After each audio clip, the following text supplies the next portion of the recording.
बाबा जी हुजूर जी की प्यारी साध संगत जी, राधा स्वामी जी, सबसे पहले मैं अपने सतगुरु बाबा जी के श्री चरणों में करोड़ों बार कोटि कोटि प्रणाम करती हूँ, जिन्होंने मुझ जैसी एक साधारण और कमजोर इंसान की लाज रखी। आज मैं जो साखी आपके सामने सुनाने जा रही हूँ, उसे सुनाते हुए आज भी मेरी आंखें भर आती हैं। मेरी आवाज कई बार रुक जाती है, क्योंकि जब भी मैं उस घटना को याद करती हूँ तो लगता है जैसे वह सब कुछ कल ही हुआ हो। मैं आज भी सोचती हूँ कि अगर उस दिन बाबा जी की असीम दया और कृपा मेरे परिवार पर न हुई होती तो शायद आज मैं इस साध संगत में बैठकर अपनी साखी सुनाने के लिए जीवित भी हिम्मत नहीं जुटा पाती। साध संगत जी, मैं आप सबसे हाथ जोड़कर एक छोटी सी विनती करना चाहती हूँ। अगर आप भी बाबा जी से सच्चा प्रेम करते हैं, अगर आपके दिल में भी बाबा जी के चरणों के लिए श्रद्धा है, तो कृपया इस साखी को शुरू करने से पहले एक बार इस वीडियो को लाइक जरूर कर दीजिए। आपका एक छोटा सा लाइक इस प्रकार की और भी सच्ची साखियों को अधिक से अधिक साध संगत तक पहुंचाने में बहुत मदद करता है। और कमेंट में केवल एक बार पूरे प्रेम से राधा स्वामी जी अवश्य लिखिए। मैं विश्वास के साथ कहती हूँ कि जब हजारों लोग एक साथ प्रेम से राधा स्वामी जी लिखते हैं तो वातावरण भी नाम की मिठास से भर जाता है। अब मैं बिना समय लिए अपनी साखी शुरू करती हूँ। मेरा नाम सुनीता है। मैं उत्तर प्रदेश के एक छोटे से कस्बे में रहने वाली एक साधारण गृहिणी हूँ। हमारी जिंदगी में कभी कोई बड़ी खुशियां नहीं थीं, लेकिन हमने कभी शिकायत भी नहीं की। हम गरीब जरूर थे, मगर बाबा जी ने हमें मेहनत करने की आदत और संतोष का धन दिया था। मेरा एक छोटा सा परिवार था। मैं, मेरे पति राजेश और हमारे दो छोटे बच्चे। बड़ा बेटा उस समय 8वीं कक्षा में पढ़ता था और छोटी बेटी 5वीं में। दोनों बच्चों के बड़े बड़े सपने थे, लेकिन हमारी छोटी सी कमाई उन सपनों के सामने बहुत छोटी पड़ जाती थी। मेरे पति राजेश एक लोहे के पुर्जे बनाने वाली फैक्ट्री में मजदूरी करते थे। उनका काम बहुत कठिन था। सुबह सूरज निकलने से पहले घर से निकल जाना और कई बार रात को देर से लौटना उनकी रोजमर्रा की जिंदगी बन चुकी थी। उनके हाथों की हथेलियां हमेशा फटी रहती थीं। कई बार जब मैं रात को उनके हाथों में तेल लगाती तो मेरी आंखें भर आती। मैं कहती, इतनी मेहनत मत किया करो, शरीर भी तो भगवान ने संभालने के लिए दिया है। वह मुस्कुराकर कहते, सुनीता, अगर मैं मेहनत नहीं करूंगा तो बच्चों की पढ़ाई कैसे चलेगी? घर का किराया कौन देगा? माँ की दवाइयाँ कैसे आएंगी? अभी थोड़ी तकलीफ है, लेकिन एक दिन सब ठीक हो जाएगा। उनकी यही बात सुनकर मैं भी मुस्कुरा देती, लेकिन अंदर ही अंदर भगवान से प्रार्थना करती कि बाबा जी, मेरे पति की मेहनत को सफल कर देना। इनके माथे का पसीना कभी बेकार मत जाने देना। हमारे घर की आर्थिक स्थिति ऐसी थी कि महीने की 25 तारीख आते आते रसोई के डिब्बे खाली होने लगते थे। कई बार मैंने अपने हिस्से की रोटी बच्चों को खिला दी और उनसे कह दिया कि मुझे भूख नहीं है। लेकिन एक माँ अपने बच्चों से कब तक अपनी भूख छिपा सकती है? कई रातें ऐसी भी आईं जब मैं और मेरे पति केवल पानी पीकर सो गए, ताकि बच्चों को दूध और खाना मिल सके। लेकिन साध संगत जी, गरीबी से भी ज्यादा मुश्किल चीज होती है भविष्य की चिंता। हर महीने यही डर लगा रहता था कि कहीं फैक्ट्री बंद न हो जाए, कहीं नौकरी न चली जाए, कहीं कोई दुर्घटना न हो जाए, क्योंकि जिस फैक्ट्री में मेरे पति काम करते थे, वहां आए दिन छोटी-मोटी दुर्घटनाएं होती रहती थीं। कभी किसी का हाथ कट जाता, कभी किसी के पैर में चोट लग जाती, तो कभी कोई मशीन अचानक खराब होकर किसी मजदूर को घायल कर देती। मैं जब भी यह सब सुनती, मेरा दिल कांप जाता। एक दिन मैंने अपने पति से कहा, राजेश, अगर तुम्हारा मन हो तो कोई दूसरी नौकरी ढूंढा लो। मुझे यह फैक्ट्री बिल्कुल अच्छी नहीं लगती। उन्होंने गहरी सांस लेते हुए कहा, सुनीता, नौकरी मिलना इतना आसान नहीं है। यहाँ कम से कम हर महीने तनख्वाह तो मिल जाती है। अगर इसे भी छोड़ दूं और दूसरी नौकरी न मिली तो बच्चों का क्या होगा? मैं चुप हो गई। उनकी बात बिल्कुल सही थी। उस रात मैं बहुत देर तक सो नहीं सकी। मन में अजीब सी बेचैनी थी। बिना किसी कारण के बार बार यही लग रहा था कि जैसे कोई अनहोनी हमारे आसपास मंडरा रही हो। मैंने उठकर बाबा जी की तस्वीर के सामने दीपक जलाया और चुपचाप बैठकर नाम का सिमरन करने लगी।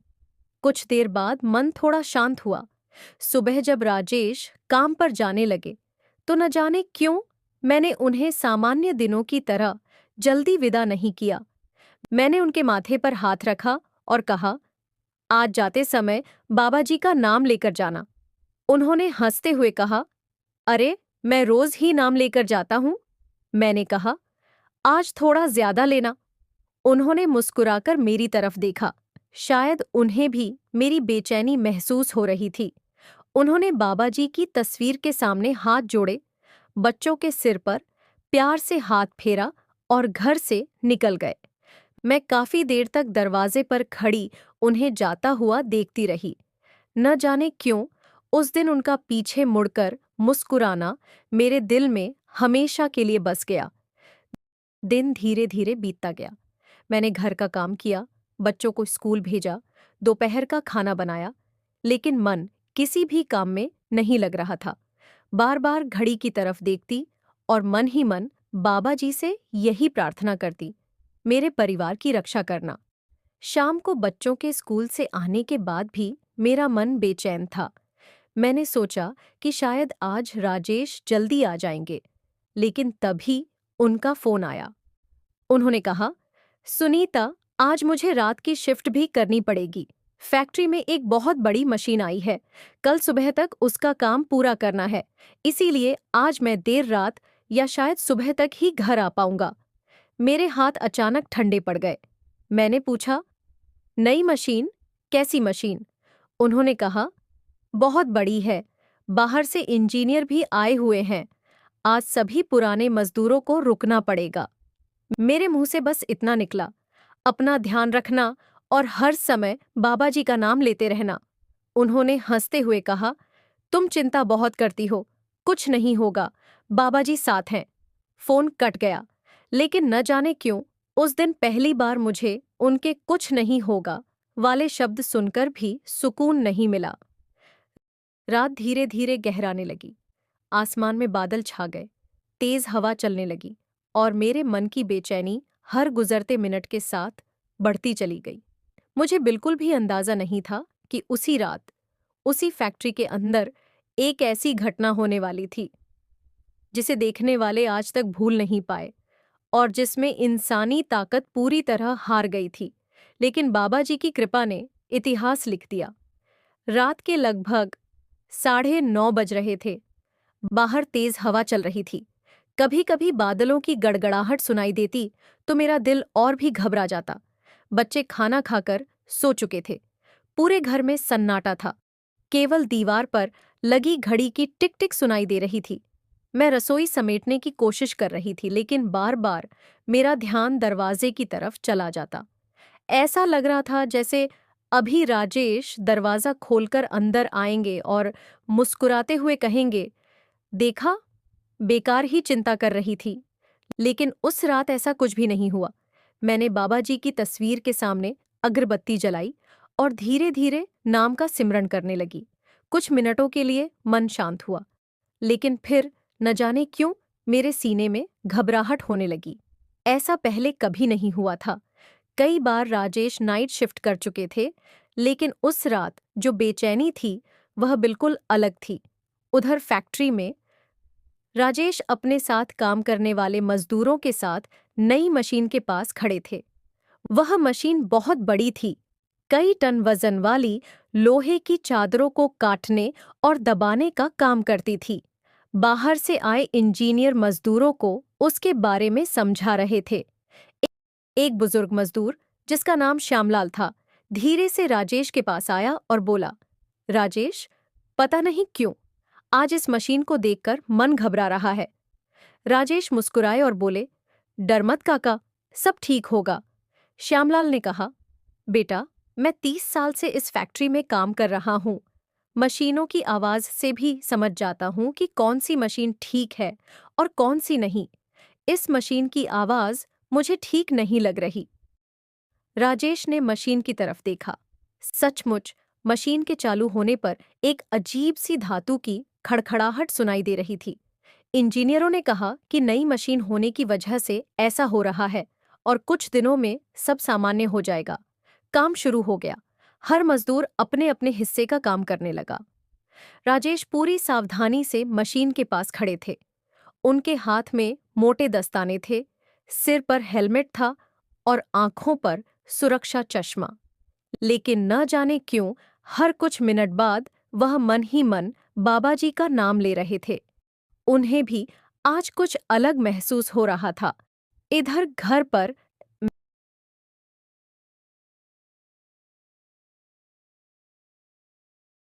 मैंने सोचा थोड़ा दूध गर्म करके पी लूं, शायद मन शांत हो जाए।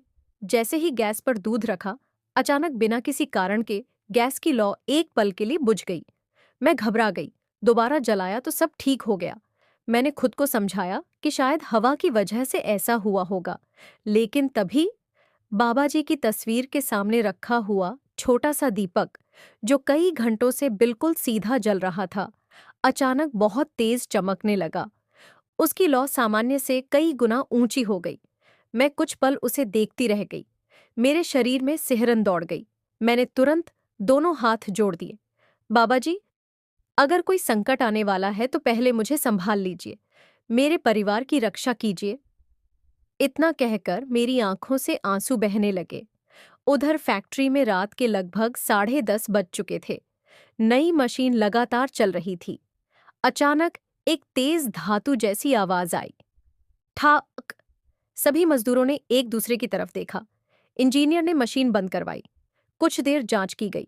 ऊपर ऊपर देखकर उसने कहा, कुछ नहीं है, मशीन बिल्कुल ठीक है, काम शुरू करो। श्यामलाल ने धीरे से कहा, सर, एक बार पूरी जांच करवा। लेकिन इंजीनियर ने उसकी बात हंसकर टाल दी। आप लोग बेवजह डर रहे हैं। मशीन फिर से चालू कर दी गई।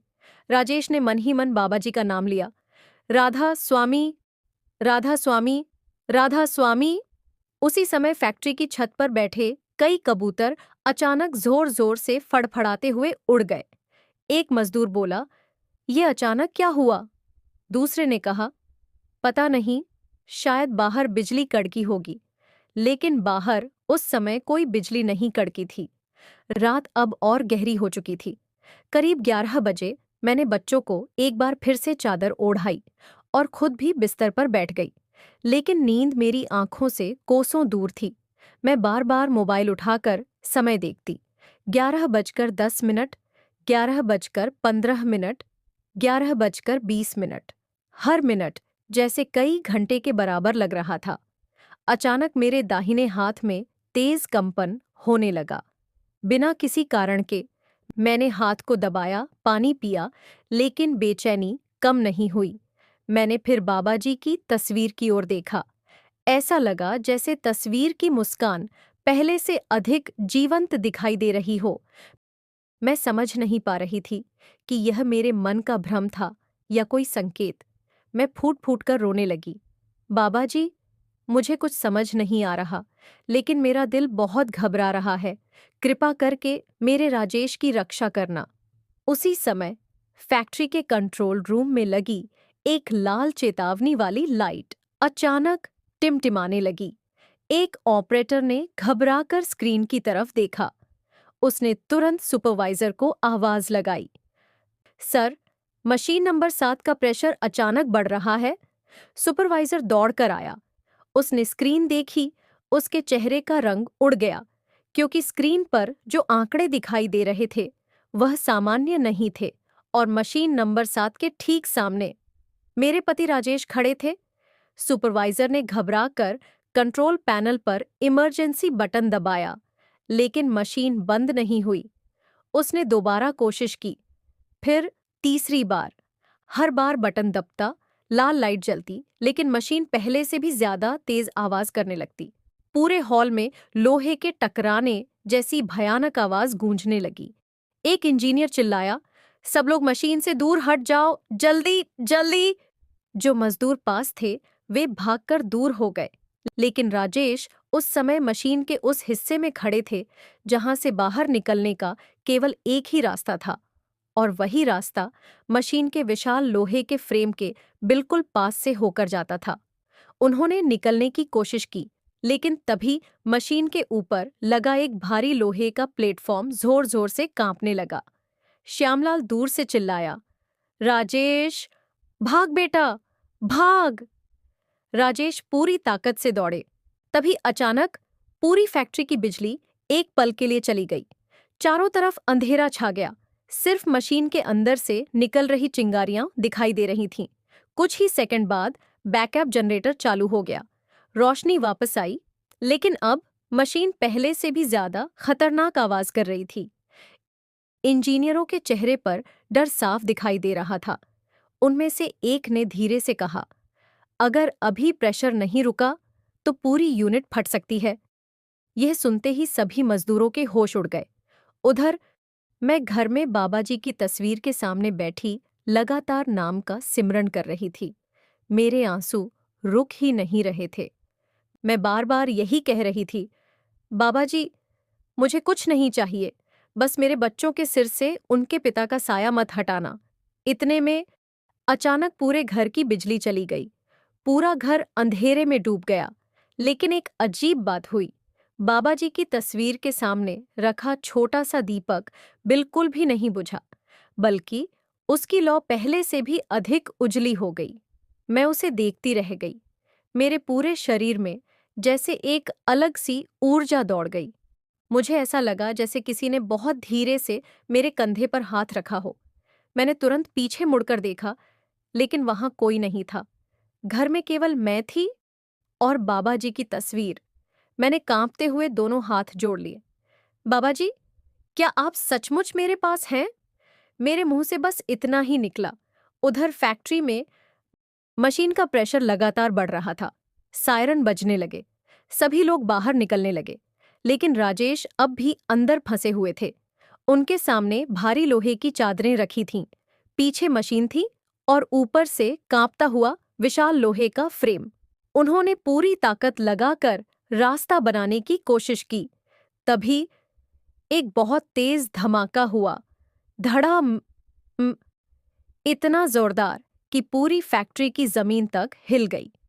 चारों तरफ धुआं फैल गया। लोहे के टुकड़े हवा में उड़ने लगे। मजदूर चीखते हुए बाहर भागे। श्यामलाल जोर जोर से चिल्ला रहे थे, राजेश, राजेश। लेकिन धुएं की वजह से कुछ भी दिखाई नहीं दे रहा था। किसी की हिम्मत नहीं हो रही थी अंदर जाने की। इधर उसी क्षण मेरे हाथ से माला अचानक नीचे गिर गई। मेरे दिल की धड़कन इतनी तेज हो गई कि मुझे लगा जैसे सांस ही रुक जाएगी। और तभी मेरा मोबाइल जोर जोर से बजने लगा। स्क्रीन पर कोई अनजान नंबर था। मेरे हाथ कांप रहे थे। कई सेकंड तक मैं फोन उठा ही नहीं पाई। आखिर कांपते हुए मैंने कॉल रिसीव की। दूसरी तरफ से घबराई हुई आवाज आई, क्या आप राजेश जी की पत्नी बोल रही हैं? मैंने घबराकर कहा, जी। क्या हुआ? राजेश ठीक तो है? कुछ पल के लिए उधर बिल्कुल सन्नाटा छा गया। फिर वह आवाज बोली, मैडम, आप जितनी जल्दी हो सके फैक्ट्री पहुंच जाइए। मैंने रोते हुए कहा, लेकिन हुआ क्या है? कोई तो बताइए। उस आदमी की सांसें तेज चल रही थीं। उसने कांपती हुई आवाज में सिर्फ इतना कहा, बहुत बड़ा हादसा हो गया है, और फोन कट गया। उस समय ऐसा लगा जैसे मेरे पैरों के नीचे की जमीन ही खिसक गई हो। मेरे हाथ सुन्न पड़ गए। मैं फूट फूट कर रोने लगी। लेकिन अगले ही पल न जाने कहाँ से हिम्मत आई।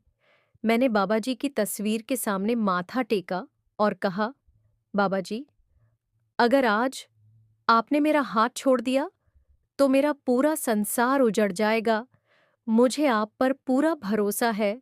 मैं रो सकती हूँ, डर सकती हूँ, लेकिन आपका विश्वास नहीं छोड़ूंगी। साथ संगत जी, मैं आगे की साखी सुनाने से पहले आप सबसे एक हाथ जोड़कर छोटी सी विनती करना चाहती हूँ। अगर आपने अभी तक हमारे इस परिवार का साथ नहीं दिया है तो कृपया हमारे चैनल को सब्सक्राइब जरूर कर लीजिए। और केवल सब्सक्राइब ही नहीं, उसके साथ वाले बेल आइकन को दबाकर ऑनल पर भी क्लिक कर दीजिए। इससे जब भी बाबा जी की ऐसी सच्ची, भावुक और प्रेरणादायक साखियां आएंगी, उनका संदेश सबसे पहले आप तक पहुंचेगा। आपका यह छोटा सा सहयोग हमें और अधिक लोगों तक बाबा जी की महिमा पहुंचाने की प्रेरणा देता है। मैंने जल्दी से बच्चों को पड़ोसन के पास छोड़ा, सिर पर दुपट्टा रखा और बिना कुछ सोचे नंगे पांव ही घर से फैक्ट्री की तरफ दौड़ पड़ी। मुझे बिल्कुल भी अंदाजा नहीं था कि वहां पहुंचकर जो दृश्य मैं देखने वाली थी, उसे याद करके आज भी मेरी रूह कांप उठती है। और उसी रात मुझे अपनी आंखों से बाबा जी की ऐसी अलौकिक कृपा का अनुभव हुआ, जिसे शब्दों में पूरी तरह बयां करना आज भी मेरे लिए संभव नहीं है। मैं घर से इतनी जल्दी निकली कि मुझे यह भी याद नहीं रहा कि मेरे पैरों में चप्पल है या नहीं। रास्ते में पड़ोस की एक महिला ने आवाज लगाई, सुनीता, इतनी रात को कहाँ जा रही हो? लेकिन उस समय मेरे कानों में कुछ सुनाई ही नहीं दे रहा था। मेरे होठों पर बस एक ही नाम था, राधा स्वामी, राधा स्वामी, राधा स्वामी। कुछ दूर जाने के बाद एक रिक्शा दिखाई दिया। मैंने हाथ जोड़कर उससे कहा, भैया, चाहे जितने पैसे ले लेना, बस मुझे जल्दी से जल्दी औद्योगिक क्षेत्र वाली फैक्ट्री तक पहुंचा दो। उसने मेरी हालत देखी और बिना कुछ पूछे रिक्शा तेजी से चलाने लगा। पूरे रास्ते मेरा दिल इतनी तेज धड़क रहा था कि ऐसा लग रहा था जैसे सीने से बाहर निकल आएगा। मैं बार बार बाबा जी की तस्वीर को याद कर रही थी, जो घर में रखी थी। न जाने क्यों मेरे मन में एक ही बात बार बार आ रही थी, बाबा जी, मैं आ तो रही हूं, लेकिन मेरे पहुंचने तक मेरे राजेश को संभाल कर रखना। करीब 20 मिनट बाद जैसे ही फैक्ट्री का मुख्य गेट दिखाई दिया, वहां का नजारा देखकर मेरे पैरों की ताकत जवाब दे गई। पूरे गेट के बाहर पुलिस की गाड़ियां खड़ी थीं। 2 फायर ब्रिगेड की बड़ी बड़ी गाड़ियां लगी थीं। चारों तरफ एम्बुलेंस की लाल नीली लाइटें चमक रही थीं। फैक्ट्री के अंदर से धुआं अब भी निकल रहा था। सैकड़ों लोग गेट के बाहर जमा थे। किसी के चेहरे पर डर था, किसी के चेहरे पर चिंता, तो कोई रो रहा था। मैं भागती हुई गेट तक पहुंची। सिक्योरिटी गार्ड ने मुझे रोकते हुए कहा, मैडम, अंदर जाना मना है। मैंने रोते हुए कहा, मेरा पति अंदर काम करता है, राजेश, मुझे जाने दीजिए, प्लीज। इतना सुनते ही पास खड़ा एक सुपरवाइजर मेरी तरफ देखने लगा। उसने धीरे से पूछा, आप राजेश जी की पत्नी हैं? मेरे मुंह से बस हाँ निकला। उसने मेरी तरफ कुछ पल देखा, लेकिन कुछ बोला नहीं। उसकी आंखें नीचे झुक गईं। बस यही देखकर मेरा दिल बैठ गया। मैंने उसका हाथ पकड़ लिया। भगवान के लिए बताइए, मेरे पति कहाँ हैं? वह कुछ बोल पाता उससे पहले मेरी नज़र एक स्ट्रेचर पर गई। स्ट्रेचर पर सफ़ेद चादर से ढका हुआ कोई घायल मजदूर ले जाया जा रहा था। मेरे हाथ कांपने लगे। मैं दौड़कर उस स्ट्रेचर की तरफ गई, लेकिन जैसे ही चादर हटाई, वह कोई दूसरा मजदूर था। मैंने राहत की सांस तो ली, लेकिन डर पहले से भी कई गुना बढ़ चुका था। उसी समय श्यामलाल जी मुझे दिखाई दी। उनके माथे पर पट्टी बंधी हुई थी। कपड़े धूल और खून से सने हुए थे। मुझे देखते ही उनकी आंखों से आंसू निकल पड़े। मैं दौड़कर उनके पास गई। काका, मेरे राजेश कहाँ हैं? उन्होंने कांपते हुए मेरा हाथ पकड़ा। कुछ सेकंड तक कुछ बोल ही नहीं पाए। फिर धीरे से बोले, बेटी, मैंने अपनी जिंदगी में बहुत हादसे देखे हैं, लेकिन ऐसा कभी नहीं देखा। मेरी सांस जैसे रुक गई। मैंने घबराकर पूछा, क्या हुआ था? उन्होंने कांपती आवाज में कहना शुरू किया। मशीन अचानक इतनी तेज आवाज करने लगी कि हमें समझ ही नहीं आया क्या करें। इंजीनियर बार बार उसे बंद करने की कोशिश कर रहे थे, लेकिन मशीन किसी की नहीं सुन रही थी। फिर अचानक ऊपर का बहुत भारी लोहे का बीम टूट गया। उन्होंने हाथ से ऊपर की तरफ इशारा किया। वह सीधा उसी जगह गिरने वाला था जहां राजेश खड़ा था। मेरी आंखों से आंसू लगातार बह रहे थे। मैंने कांपते हुए पूछा। फिर? श्यामलाल जी कुछ पल चुप रहे। उन्होंने गहरी सांस ली। बेटी, उस समय हम सबने अपनी आंखों से देखा कि अब राजेश का बचना नामुमकिन है। हम सब चिल्ला रहे थे, भागो, भागो, लेकिन उसके पास निकलने का कोई रास्ता ही नहीं बचा था। मैंने दोनों हाथ जोड़ ली। फिर क्या हुआ काका? उन्होंने मेरी आंखों में देखते हुए कहा। यही तो बात है बेटी, जो आज तक हमारी समझ में नहीं आई। मैंने घबराकर पूछा, क्या? उन्होंने कहा, जिस जगह पर राजेश खड़ा था वहां से हटने का समय ही नहीं था। लेकिन धमाका होने के अगले ही पल, जब धुआं थोड़ा हटना शुरू हुआ, तो राजेश वहां था ही नहीं। मैं कुछ समझ नहीं पाई। मतलब? उन्होंने कहा, मतलब जहां वह खड़ा था वहां भारी लोहे का बीम गिर चुका था। अगर वह वहीं होता तो उसका बचना तो दूर, उसका शरीर भी नहीं मिलता। मेरे पैरों से जैसे जान निकल गई। मैं वहीं जमीन पर बैठ गई। मेरे मुंह से सिर्फ इतना निकला, बाबा जी। उसी समय एक दूसरा मजदूर भागता हुआ आया। वह हाँफ रहा था। उसने श्यामलाल जी से कहा, जल्दी आइए, अंदर वाले हॉल में फिर से कुछ मिला है। दोनों तेजी से अंदर जाने लगे। मैं भी उनके पीछे पीछे भागी। इस बार किसी ने मुझे नहीं रोका। जैसे ही मैं उस बड़े हॉल के अंदर पहुंची, चारों तरफ टूटी हुई मशीनें, मुड़े हुए लोहे के टुकड़े, जली हुई तारें और धुएं की तेज गंध फैली हुई थी। दमक्कल कर्मी टॉर्च लेकर मलबा हटा रहे थे। हर किसी के चेहरे पर तनाव साफ दिखाई दे रहा था। तभी एक दमक्कल कर्मी जोर से चिल्लाया, रुको, यहां कोई है। सभी लोग उसी दिशा में दौड़े। मेरा दिल इतनी जोर से धड़क रहा था कि मुझे अपने कानों में उसकी आवाज सुनाई दे रही थी। मैंने भीड़ के बीच से झांककर देखा, और अगले ही पल जो दृश्य मेरी आंखों के सामने था, उसे देखकर मैं कुछ क्षणों के लिए सांस लेना भी भूल गई। क्योंकि मलबे के बीच, जहां किसी इंसान का जिंदा बचना असंभव माना जा रहा था, वहां कोई बैठा हुआ था और उसके होंठ लगातार एक ही शब्द दोहरा रहे थे, राधा स्वामी, राधा स्वामी, राधा स्वामी। भीड़ एक पल के लिए बिल्कुल शांत हो गई। हर किसी की नजर उसी जगह टिक गई। दमकल कर्मियों ने टॉर्च की रोशनी उस तरफ डाली। मैंने कांपते हुए आगे बढ़कर देखने की कोशिश की। जैसे जैसे धुआं हट रहा था, मेरी धड़कन और तेज होती जा रही थी। अचानक किसी ने जोर से आवाज लगाई, अरे, ये तो राजेश है। मेरे कानों में जैसे घंटियां बजने लगीं। मैं बिना कुछ सोचे दौड़ पड़ी। मुझे कुछ दिखाई नहीं दे रहा था। मैं सिर्फ अपने पति का नाम पुकार रही थी, राजेश, राजेश। जैसे ही मैं उनके पास पहुंची, मैंने देखा कि वह लोहे के टूटे हुए बड़े बड़े टुकड़ों के बीच बैठे हुए थे। उनके कपड़े जगह जगह से फट चुके थे। चेहरे पर धूल जमी हुई थी। हाथ पर हल्की चोट थी। माथे से थोड़ा सा खून निकल रहा था, लेकिन वह जिंदा थे, पूरी तरह होश में थे, और उनके होंठों पर लगातार नाम चल रहा था, राधा स्वामी, राधा स्वामी, राधा स्वामी। मैं अपने आंसू नहीं रोक पाई। मैं वहीं उनके सामने घुटनों के बल बैठ गई। मैंने उनका चेहरा दोनों हाथों से पकड़ लिया। राजेश, तुम ठीक हो? उन्होंने धीरे धीरे मेरी तरफ देखा। उनकी आंखों में आंसू थे, लेकिन उन आंसुओं में दर्द कम और आश्चर्य ज्यादा था। उन्होंने बहुत धीमी आवाज में कहा, सुनीता, आज अगर बाबा जी ना होते तो मैं तुम्हारे सामने नहीं बैठा होता।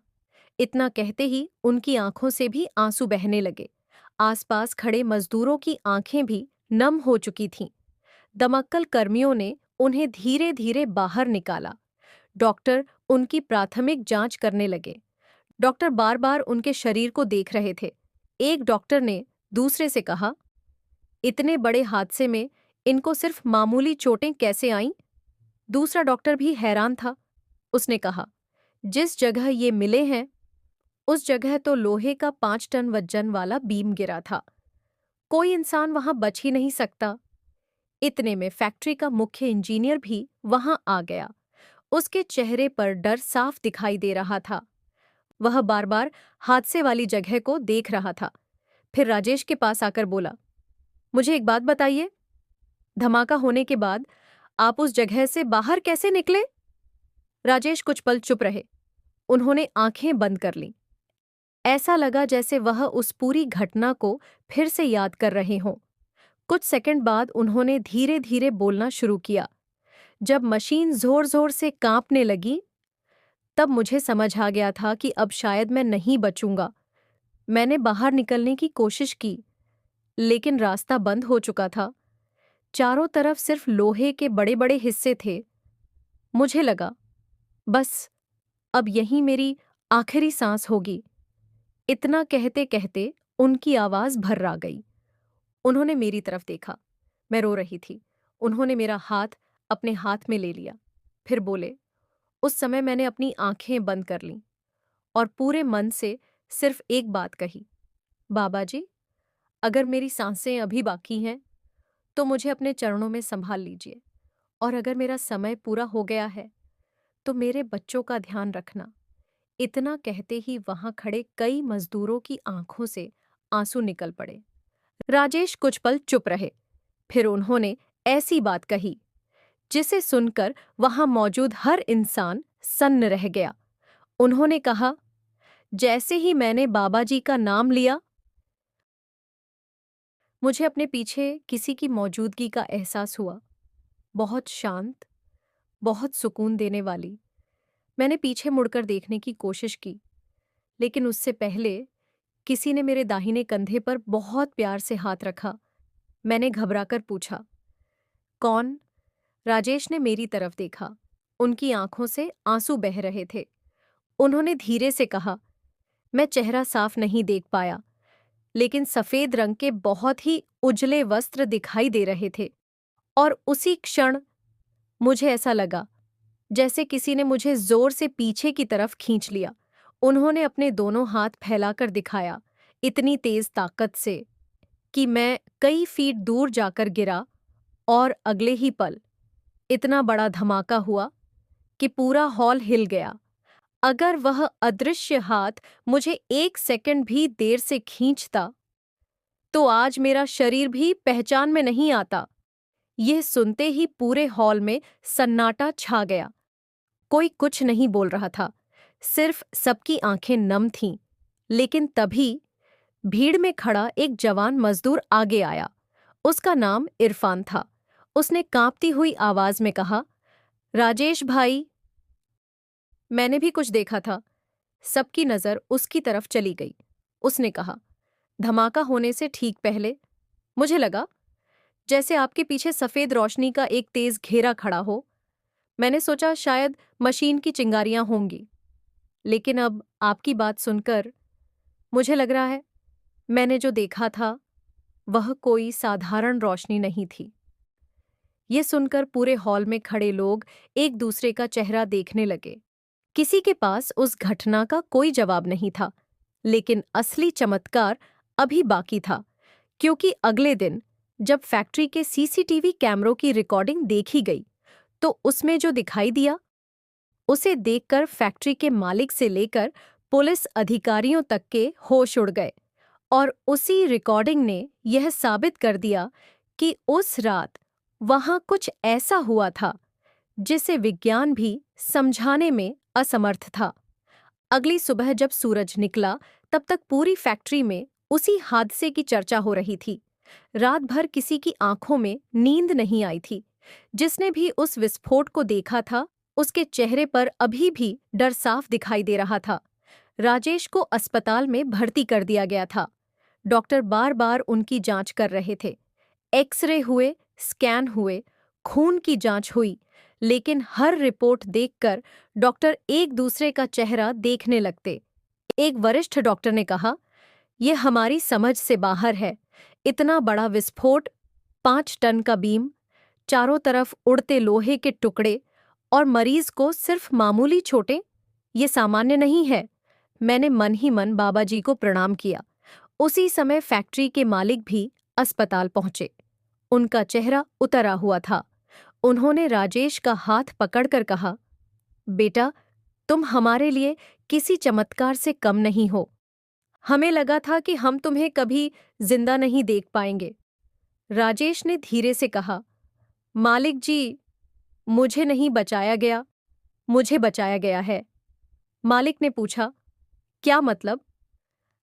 राजेश ने मुस्कुराकर बाबा जी का नाम लिया और बोले, जिसे बाबा जी संभाल लें, उसे दुनिया की कोई ताकत नहीं गिरा सकती।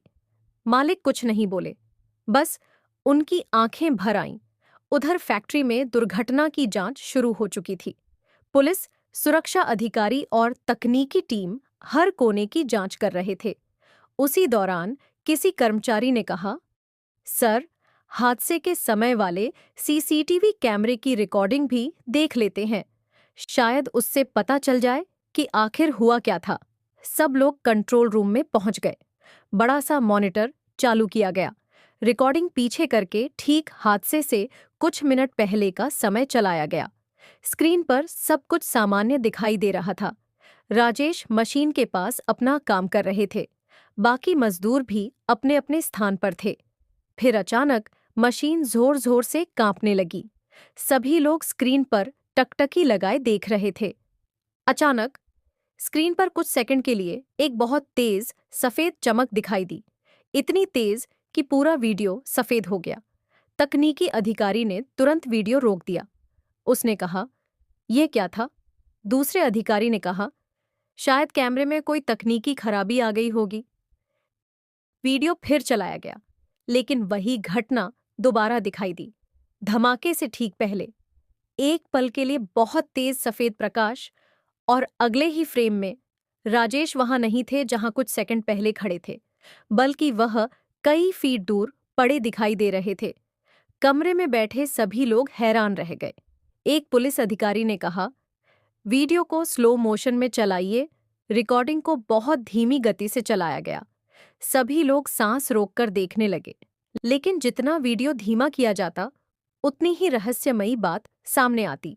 राजेश के हटने का कोई दृश्य ही नहीं था। ऐसा लग रहा था जैसे एक फ्रेम में वह मशीन के सामने खड़े हैं और अगले ही फ्रेम में अचानक कई फीट दूर पहुंच गए। बीच का एक भी पल कैमरे में दर्ज नहीं था। कमरे में कुछ देर तक कोई कुछ नहीं बोला। तकनीकी अधिकारी ने कहा, यह असंभव है। कोई इंसान इतनी तेज गति से नहीं हट सकता। दूसरे अधिकारी ने कहा, अगर कोई उन्हें खींचता भी तो वह व्यक्ति कैमरे में दिखाई देता, लेकिन कैमरे में राजेश के अलावा कोई दिखाई ही नहीं दे रहा था। सिर्फ एक क्षण की सफेद रोशनी, और फिर सब कुछ बदल चुका था। उसी समय एक बुजुर्ग सुरक्षा कर्मचारी, जो पिछले 35 वर्षों से फैक्ट्री में काम कर रहा था, धीरे से बोला, बेटा, हर चीज मशीनों से नहीं समझी जाती। कुछ चीजें ऊपर वाला ही करता है। कमरे में फिर से सन्नाटा छा गया। उधर अस्पताल में मैं राजेश के सिरहाने बैठी थी। उन्होंने धीरे धीरे मेरी तरफ देखा और बोले, सुनीता, एक बात मैंने अभी तक किसी को नहीं बताई। मैंने कहा, क्या बात? उन्होंने बहुत शांत स्वर में कहा, जब उस अदृश्य शक्ति ने मुझे पीछे खींचा, तब एक पल के लिए मुझे ऐसा लगा जैसे किसी ने बहुत प्रेम से कहा हो, डर मत, अभी तेरे बच्चों को तेरी जरूरत है। मैं यह सुनते ही फूट फूट कर रो पड़ी। राजेश भी रो रहे थे।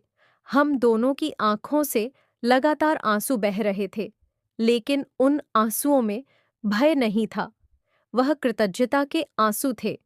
उस शाम अस्पताल में एक और घटना हुई, जिसने मेरे विश्वास को और भी मजबूत कर दिया।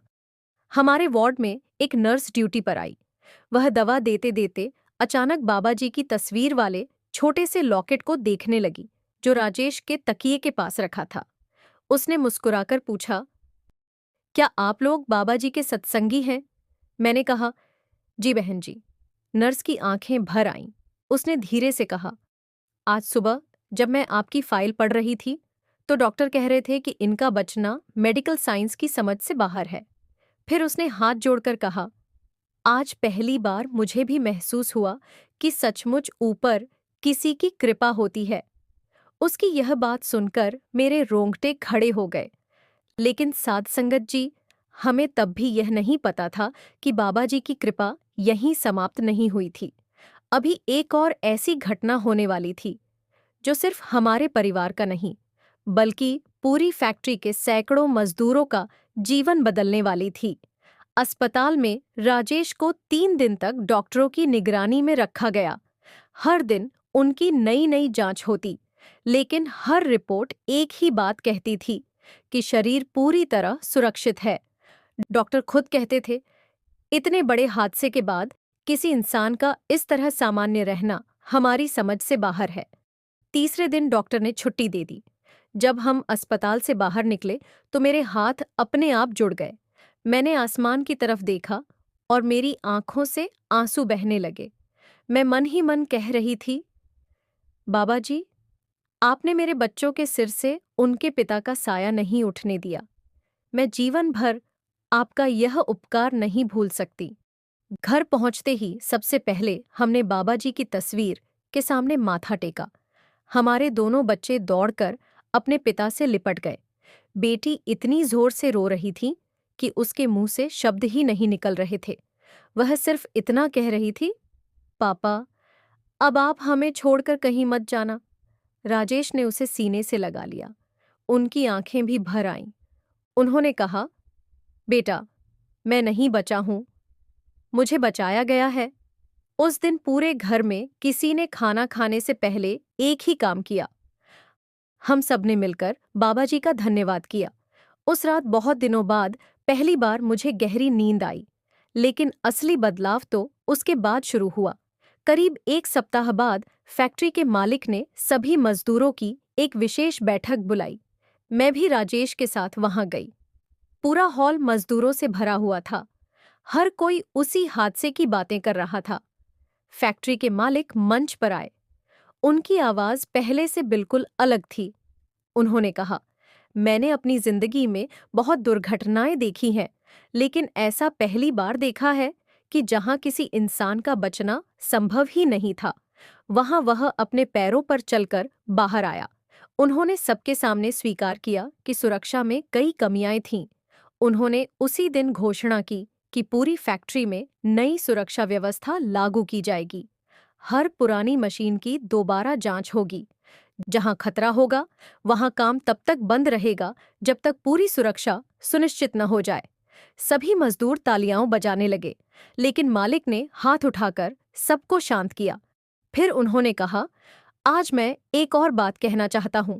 पूरा हॉल शांत हो गया। उन्होंने राजेश की तरफ देखते हुए कहा, इस हादसे ने मुझे सिखाया है कि मेहनत इंसान करता है, लेकिन रक्षा ऊपर वाला करता है। यह सुनते ही पूरे हॉल में कुछ पल के लिए गहरा सन्नाटा छा गया। उस दिन पहली बार मैंने देखा कि कई ऐसे मजदूर जो पहले कभी किसी आध्यात्मिक बात पर ध्यान नहीं देते थे, वे भी गंभीर होकर सब सुन रहे थे। बैठक खत्म होने के बाद कई मजदूर राजेश के पास आए। कोई उनका हाथ पकड़कर रो पड़ा। कोई कहने लगा, भाई, जब हम सबने तुम्हें उस मशीन के सामने खड़ा देखा था, तब हमें लगा था कि अब तुम नहीं बचोगे।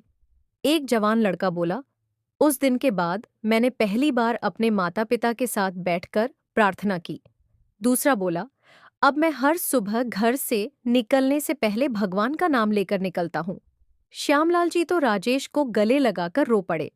उन्होंने कहा, बेटा, मैंने अपनी आंखों से मौत को तेरे सामने खड़ा देखा था, लेकिन उस दिन मैंने यह भी देखा कि जब ऊपर वाले की कृपा हो तो मौत भी खाली हाथ लौट जाती है।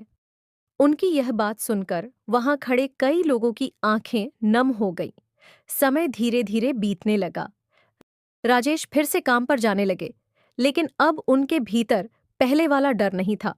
वह हर सुबह घर से निकलने से पहले बाबा जी की तस्वीर के सामने 2 मिनट खड़े होते, दोनों हाथ जोड़ते, आंखें बंद करते और फिर मुस्कुराकर कहते, अब मैं अकेला नहीं जा रहा। मैं भी हर बार यही कहती, बाबा जी, जैसे उस रात आपने इनका हाथ पकड़ा था, वैसे ही हर दिन अपनी कृपा बनाए रखना। साध संगत जी, उस हादसे के लगभग 6 महीने बाद एक ऐसी बात हुई जिसने मेरे मन में यह विश्वास और भी पक्का कर दिया कि बाबा जी केवल संकट में ही रक्षा नहीं करते, बल्कि समय आने पर अपने होने का एहसास भी कराते हैं। एक रात मैं सो रही थी। सपने में मैंने देखा, बहुत शांत और उजला वातावरण है। दूर तक सफेद प्रकाश फैला हुआ है। मैं कुछ समझ नहीं पा रही थी। तभी मुझे ऐसा लगा जैसे कोई बहुत करुणा भरी आवाज कह रही हो, विश्वास कभी मत छोड़ना, कृपा हमेशा साथ रहती है, इंसान को हर समय दिखाई नहीं देती। इतना सुनते ही मेरी आंख खुल गई। मेरे पूरे शरीर में एक अद्भुत शांति थी। मैंने घड़ी देखी। रात के ठीक 3 बजे थे। मैं उठकर बाबा जी की तस्वीर के सामने गई। बिना कुछ मांगे सिर्फ धन्यवाद दिया। उस दिन मुझे पहली बार समझ आया कि चमत्कार हमेशा शोर मचाकर नहीं होते। कई बार वे बहुत शांत तरीके से इंसान की जिंदगी बदल देते हैं। और साध संगत जी, आज मैं जो अंतिम बात आपको बताने जा रही हूं, वह मेरे जीवन का सबसे बड़ा सबक है। उसी एक घटना ने मुझे सिखाया कि सच्ची श्रद्धा क्या होती है, सच्चा समर्पण क्या होता है, और क्यों कहा जाता है कि जब सतगुरु की कृपा साथ हो तो सबसे अंधेरी रात के बाद भी नया सवेरा अवश्य होता है। बाबा जी की उस कृपा को आज कई वर्ष बीत चुके हैं, लेकिन साध संगत जी, ऐसा एक भी दिन नहीं गया जब हमने उस रात को याद करके बाबा जी का धन्यवाद न किया हो। समय आगे बढ़ता गया, बच्चे बड़े हो गए, घर की परिस्थितियां भी धीरे धीरे सुधरने लगीं, लेकिन हमारे दिलों में उस रात का हर एक पल आज भी वैसे ही ताज़ा है। कई लोग मुझसे पूछते हैं, बहन जी, क्या आपको उस दिन सचमुच विश्वास था कि बाबा जी आपके पति को बचा लेंगे? मैं उनसे हमेशा एक ही बात कहती हूँ, विश्वास उस समय नहीं होता जब सब कुछ अच्छा चल रहा हो। असली विश्वास तो उस समय होता है जब चारों तरफ अंधेरा हो, कोई रास्ता दिखाई न दे, डॉक्टर उम्मीद छोड़ दें, लोग कह दें कि अब कुछ नहीं हो सकता, और फिर भी इंसान अपने सद्गुरु का दामन न छोड़े। मैंने उस रात यही किया था। मैं रोई भी, मैं टूटी भी, मैं डर भी गई थी, लेकिन मैंने एक पल के लिए भी बाबा जी पर अपना विश्वास नहीं छोड़ा। आज जब पीछे मुड़कर देखती हूँ तो समझ आता है कि बाबा जी ने केवल मेरे पति की जान नहीं बचाई थी, उन्होंने हमारे पूरे परिवार को नया जीवन दिया था। उस घटना के बाद हमारे घर में बहुत कुछ बदल गया। पहले हम समय मिलने पर सिमरन करते थे, अब सिमरन हमारी दिनचर्या बन गया। पहले हम मुश्किल आने पर बाबा जी को याद करते थे, अब सुख हो या दुख, हर स्थिति में सबसे पहले धन्यवाद करना सीख लिया। पहले हम केवल अपनी परेशानियों के बारे में सोचते थे, अब हमने दूसरों के दुख को भी महसूस करना शुरू किया। राजेश अक्सर कहते हैं, उस रात मशीन ने मेरे शरीर को नहीं बदला, उस रात बाबा जी ने मेरे मन को बदल दिया। और सच कहूं साध संगत जी, मैंने भी उस घटना के बाद कभी जीवन को पहले जैसा नहीं देखा। अब अगर कोई परेशानी आती है तो डर पहले जैसा नहीं लगता। दिल अपने आप कह देता है, जिसने उस रात 5 टन लोहे के नीचे से बचा लिया, वह आज की इस छोटी सी समस्या का हल भी जरूर निकालेगा। आज भी जब राजेश काम पर जाते हैं तो घर से निकलने से पहले बाबा जी की तस्वीर के सामने हाथ जोड़कर कहते हैं, मुझे नहीं पता आज मेरे लिए क्या लिखा है, लेकिन इतना जानता हूं कि आपकी कृपा के बिना एक कदम भी नहीं चल सकता। और मैं दरवाजे पर खड़ी होकर उन्हें देखती हूं तो उस रात की याद अपने आप आंखों के सामने आ जाती है। कई बार मेरी आंखें नम हो जाती हैं, लेकिन अब उन आंसुओं में डर नहीं होता, सिर्फ कृतज्ञता होती है। साध संगत जी, मैं अपनी इस छोटी सी साखी का अंत एक प्रार्थना के साथ करना चाहती हूँ। हे दयाल सद्गुरु, जैसे आपने मेरे परिवार की लाज रखी, वैसे ही हर उस परिवार पर अपनी कृपा बनाए रखना जो किसी परेशानी, बीमारी, आर्थिक संकट या मानसिक दुख से गुजर रहा है। जिस घर में रोना है, वहां मुस्कान दे देना। जिस दिल में डर है, वहां विश्वास भर देना। जो अपने जीवन से निराश हो चुका है, उसे अपनी रहमत का एक छोटा सा एहसास करा देना। और अगर मेरी इस सच्ची साखी को सुनने वालों में से कोई ऐसा है जो इस समय किसी बहुत बड़ी परीक्षा से गुजर रहा है, तो मैं उससे केवल इतना कहना चाहती हूँ, हिम्मत मत हारना। समय बदलता है, परिस्थितियां बदलती हैं, लेकिन सद्गुरु की कृपा कभी समाप्त नहीं होती। कभी कभी हमें उसका कारण तुरंत समझ नहीं आता, लेकिन समय आने पर हर बात का उत्तर मिल जाता है। इसी विश्वास के साथ मैं अपनी वाणी को यहीं विराम देती हूँ। अगर आपको मेरी यह सच्ची साखी दिल को छू गई हो, अगर इसने आपके मन में बाबा जी के प्रति श्रद्धा और विश्वास को थोड़ा भी बढ़ाया हो, तो आपसे हाथ जोड़कर एक विनम्र प्रार्थना है कि कृपया इस वीडियो को लाइक जरूर करें, ताकि यह साखी अधिक से अधिक साध संगत तक पहुंच सके। कमेंट में पूरे प्रेम और श्रद्धा से एक बार राधा स्वामी जी अवश्य लिखें। मुझे विश्वास है कि जब हजारों संगत एक साथ प्रेम से नाम लिखती है, तो वातावरण भी भक्ति से भर उठता है। यदि आपको लगता है कि यह साखी किसी ऐसे व्यक्ति तक पहुंचना चाहिए जो इस समय जीवन की कठिन परिस्थितियों से गुजर रहा है, तो कृपया इसे शेयर भी करें। हो सकता है बाबा जी इसी साखी के माध्यम से किसी टूटे हुए मन को नई आशा देना चाहते हों।